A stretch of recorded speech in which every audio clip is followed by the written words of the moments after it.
hand in hand, on the edge of the sand. They danced by Liara's light. They enjoyed their evening, had drinks and fun, unaware of the horror that existed that night. Reyra, Yuval. Welcome, humble adventurers, to my realm of knowledge and mystery. Here, in my cursed library, are endless tomes and scrolls on the darkest and evilest foes in all the realms, be they from Dungeons and Dragons, Pathfinder, the many worlds of darkness, or any realm in between. Welcome to the Dastardly decimal system. I'm your caretaker of the corrupt, Castor. Hello? Hello? Oh, good evening. I wasn't expecting company. How may I help you? I am looking for Castor Cain. I am in need of help, and the golem at the front told me to come back here. That is I, and who might you be? Oh my, your hair, it glistens like silver.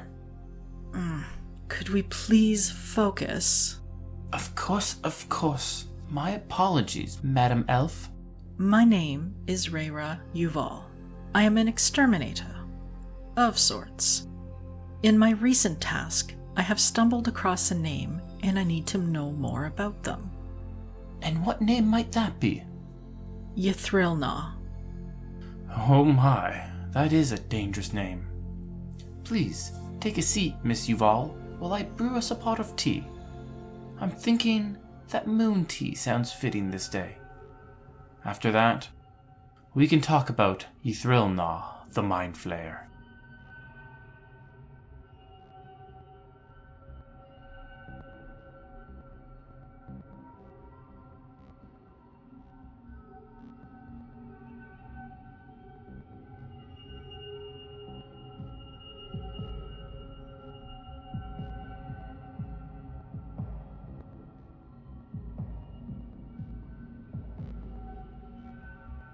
The terror of the Illithids, also known as the Mind Flayers, is well documented. Some say they came from an impossibly distant future, from the end of time and space. In a bid to escape the eternal darkness that awaited them, they escaped back through time. Others thought them a mutation of a race from the distant past, eternally surviving by furthering their biological corruption. Either way, these psionic-powered aberrations once controlled a vast and epic empire. They were ruled by the Elder Brains and controlled the minds of the lesser races to do their bidding. They even bred a race of super soldiers to fight their wars and continue their expansion. But as they so often do, these super soldiers rebelled, and the great Illithid Empire fell.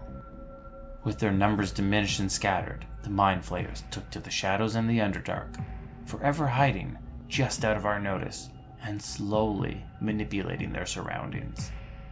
A Mind Flayer stood 6 feet tall and looked like a thin humanoid, but any comparisons to a human ended there. Their bodies were a gruesome mockery of man. Their skin ranged from a mauve to a sickly green color. Their flesh was soft, supple, moist, and rubbery, and the healthiest of their kind excreted a thin film of slimy, glistening mucus that smelled like an off-putting combination of onions, garlic, and vanilla.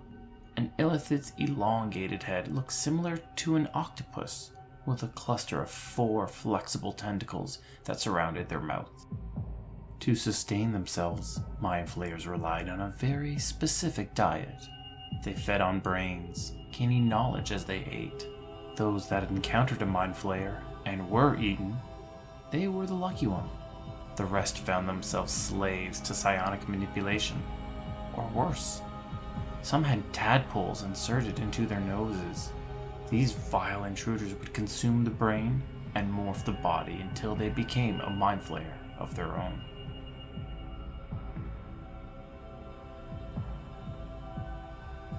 A Mind Flayer was highly intelligent and megalomaniacal in a level far beyond that of any evil king or dark lord.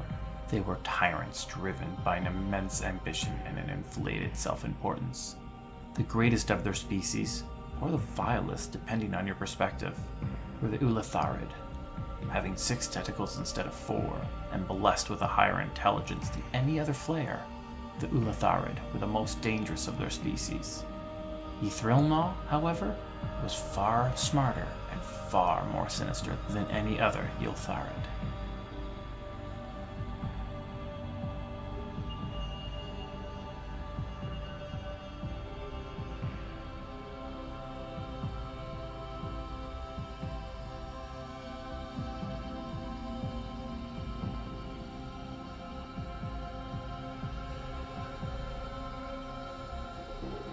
It is extremely difficult when you are the best at something, living in a world that was obviously not meant for you. The strongest feel like they live in a world of cardboard. The fastest feel like they live in a world of snails. But in my humble opinion, being the smartest has to be the most difficult. Those that are smart, that are truly smart on a level beyond genius, are forced to live their lives waiting for everybody else to catch up.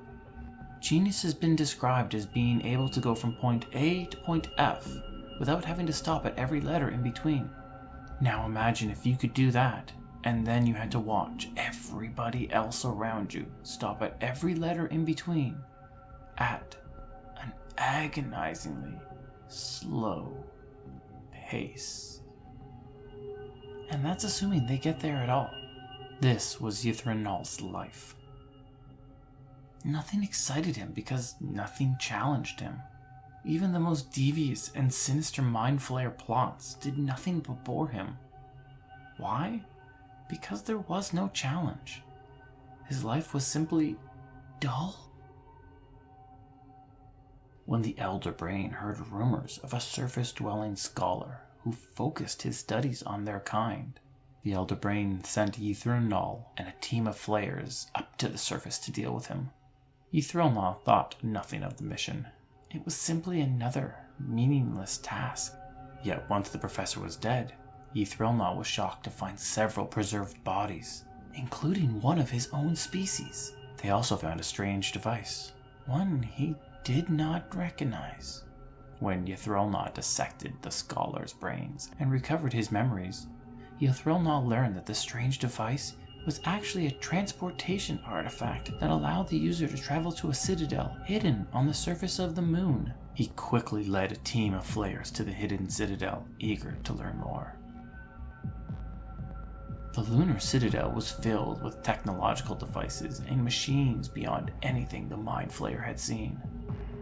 Through study, they learned that the citadel was built by a long-forgotten race, forever lost to the ravages of time. It was a way station, a stopping point during long travels between worlds. But Ythrilnaw didn't care about that. What he cared about was the literal hundreds of machines and devices of which he had no clue as to what they did. Ythrilnaw now had something to study. He had something to learn. He had something to challenge him. For the first time in a very long time, Ythrilnaw was excited about something.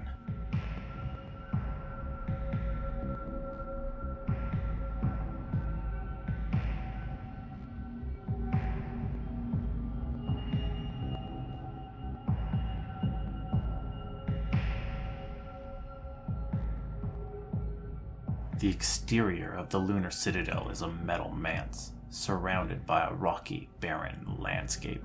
The stars above glistened in the darkness, but with constellations unfamiliar to any who looked upon it, and an odd orb that glowed rotation in colors. Orbs of blue, green, and white hung in the sky, replacing where the moon should be. The citadel's interior was a lab and a barracks, combined into one. The walls were made from sheer metallic panels that were impossible to climb. Each room had large panels in the ceiling that brightly glowed, providing illumination, and the doors, they retracted into the adjacent walls. Also hidden within the walls was a device that prevented magical teleportation. It was mostly to stop people from accidentally porting outside and into the airless void. Which is a smart precaution if you ask me. For decades, Ythrilnaw studied the unknown devices and machines in the Citadel, slowly learning how they worked and deciphering their functions. Some, like the evasion shards and the sealing black orbs, he easily solved. The shards allowed wielders to blink away to avoid being struck, and the orbs allowed Ythrilnaw to watch each and every room from a distance. Some devices, like the Citadel teleporting artifacts, Ythrilnaw had yet to fully figure out.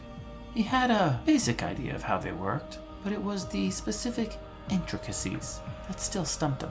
Other artifacts, however, he had barely scratched the surface of their true meaning. Yet of all the devices located in the Lunar Citadel, one completely changed the direction of the Mind Flayer's hive. Deep within the Citadel, located in a lab, was a cloning device.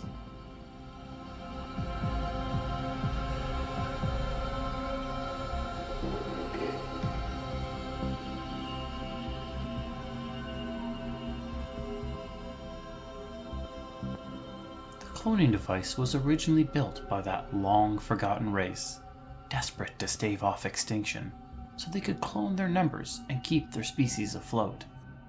At first, Ythrilnaw and the Elder Brain thought the cloning machine could be used to make an infinite supply of food. Yet when they discovered that a clone brain was tasteless and provided no substance, the pair began to devise a far more nefarious use for it. Now, regardless of which hive we look at, all Mind Flayers share one desire. They want to rule once more. They long to rebuild the empire they once had. Yet history had shown that the bigger they became, the more they attracted the attention of their former super soldiers, the Gith. Ythrilnaw and his Elder Brains, however, devised a far more subtle approach. The Elder Brain would begin by sending his illithids to the kingdoms below. There, they would kidnap influential people, souls with the ears of rulers, guild leaders, and even powerful mages. They would bring them back to the Lunar Citadel, clone them, swiftly age the clones using a recovery device, and then reinsert the now loyal clone back into the original soul's life. Over and over they repeated the process until they had dozens upon dozens of loyal clones seated all across the world. With these sleeper agents in place, the Elder Brain began to influence and affect the politics and choices of the kingdoms. The Mind Flayer Empire had quietly been rebuilt, right under the noses of everybody, and with all of us none the wiser.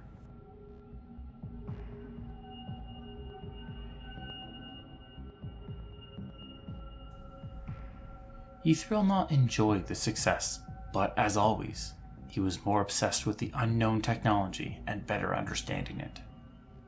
The cloning process was unreliable at best. With his limited knowledge of the device, it produced frustratingly inconsistent results.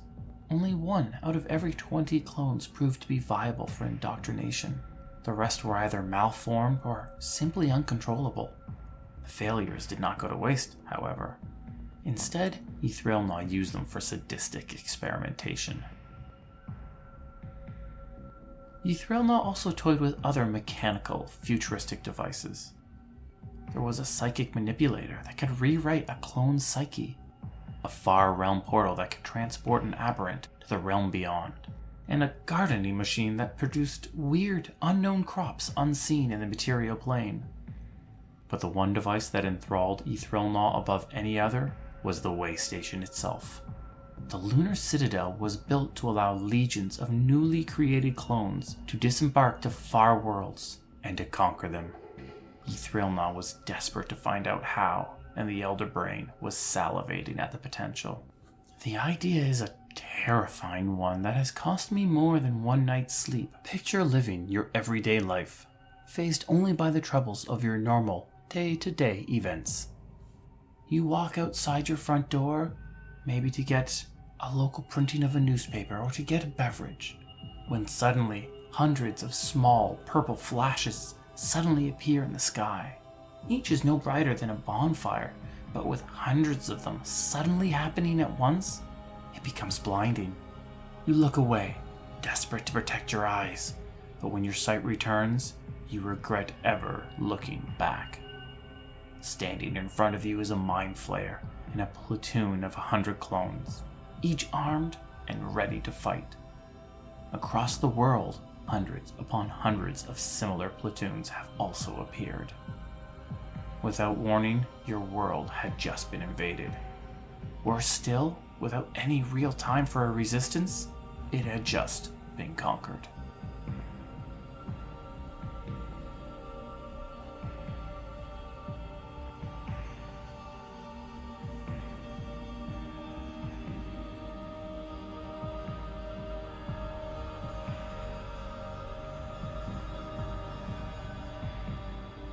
Have you ever looked at a jacket, one identical to yours, but somehow you knew it wasn't yours? The way it hung on the back of the chair, the way the pockets bulged, and the way the collar popped, it all just seemed wrong. That's the problem when something you know so well is replaced. It may look identical, but it's the little details that are off. The Duchess had the same feeling. She was certain that her husband had been changed or replaced, but she had no proof. In fact, most thought her crazy when she mentioned it. She quietly hired adventurers to investigate, and upon a search of his quarters, they found a strange, unknown device.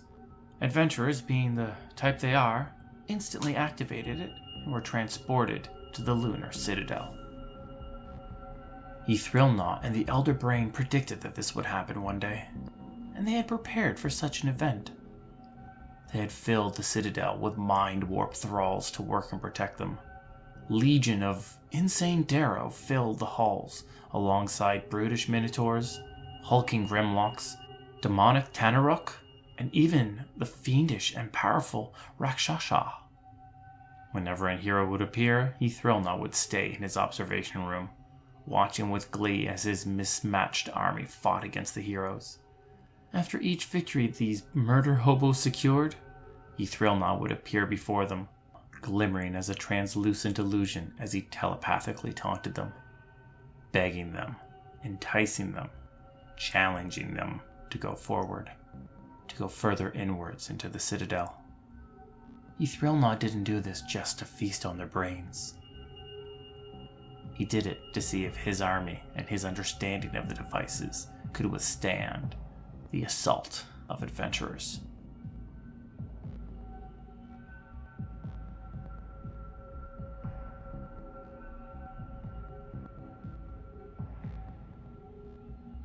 Heroes are a tenacious lot, and I'm being polite when I say it that way. They march into seemingly unbeatable encounters, and somehow, time and time again, they defy the odds. As they fought through the citadel, felling the thralls and somehow surviving the mechanical and futuristic traps that Ythrilnaw had set for them, the heroes still managed to reach the Elder Brain. Desperate to protect his leader, Ythrilnaw opened up the clone racks and unleashed the countless numbers of malformed clones. The abominations swarmed the heroes like the mindless undead. The heroes gasped as the malformed faces of friends, allies, and even famous rulers tried to kill them. I can't imagine what goes through a fighter's mind as they're forced to run their blade through the deformed face of their guild leader, or the lord they willingly served. How do you settle those emotions as you're forced to kill something that looks like an ally?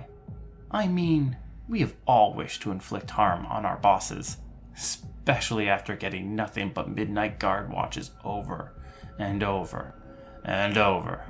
But to actually do such a thing, that is a different matter altogether. As the heroes cut down the last clone, Ythrilnaw and the Mind Flayers entered the battle. Ythrilnaw was loyal to his Elder Brain above all else, but he was too smart to be a fool. When the Elder Brain died, the Ulatharid fled. He and what few Flayers remained teleported off the Citadel, returning to a backup layer deep within the Underdark.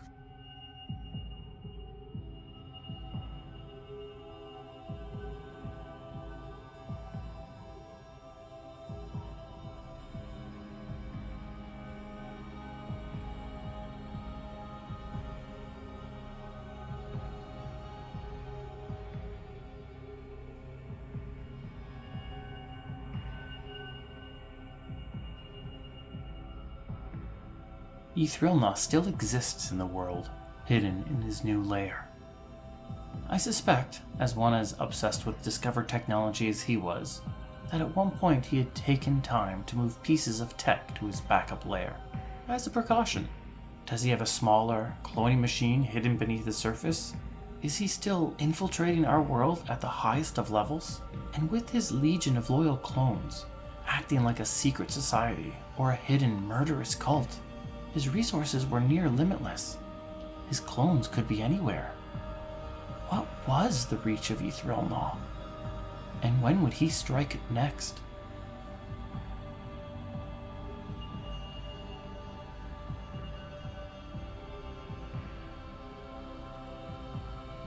The adventurers that eventually cleared out the lunar citadel were not the first ones to enter Ythrilnaw's lair. Others had attacked before, but none were as successful.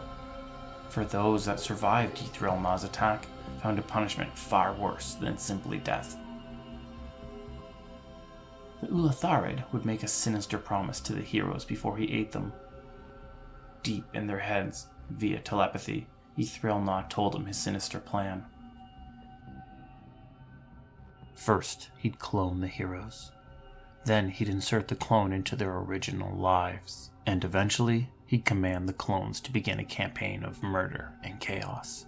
The evil clone wouldn't stop until they had done so much bad that it would forever blanket any good the hero once did. The hero's reputation would forever be destroyed. Bards would only sing of the harm and evil the heroes had committed, and history would only remember them as a terrifying villain.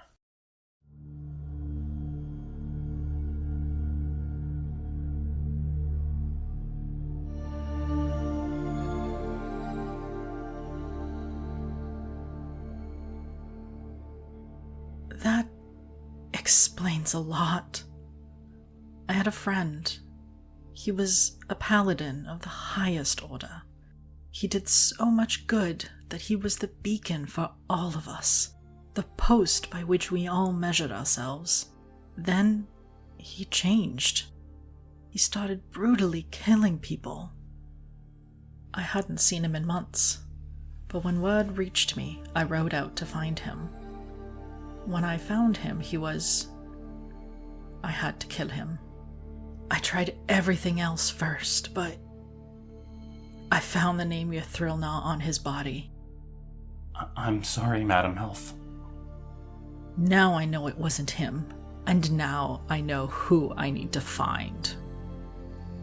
Well, I'm glad I could be of some help.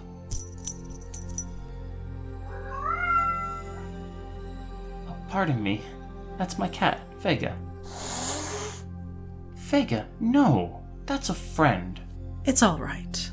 Me and cats do not get along. Thank you for the tea, but I must be off. Well, thank you for speaking with me. You are always welcome to join me for more stories and lore about the darkest villains from the darkest realms. This has been the Dastardly Decimal System, and once again, I am your librarian, Castor Cain. The Dastardly Decimal System can be found on Instagram and Twitter at DD System Podcast. That's Delta Delta System Podcast. This podcast was produced by Midnight Reading Audio, a division of Midnight Reading Publishing. The voice of Castor Cain is Larry Gent. The voice of Reyra Yuval is Valérie Gent. Hi. The voice of Vega the cat was provided by our cats, Zid and Vash. Music was Symmetry by Kevin MacLeod at incompetech.com, licensed under Creative Commons. Ythrilnaw was introduced in Face of the Moon by John Rossamang. Okay, let me try that again. Yeah, I have no clue how to pronounce the last name, so do your best. Rossamangno, and appeared in Dungeons Magazine issue 201. Thank you for joining us, and have a wonderful, wonderful evening.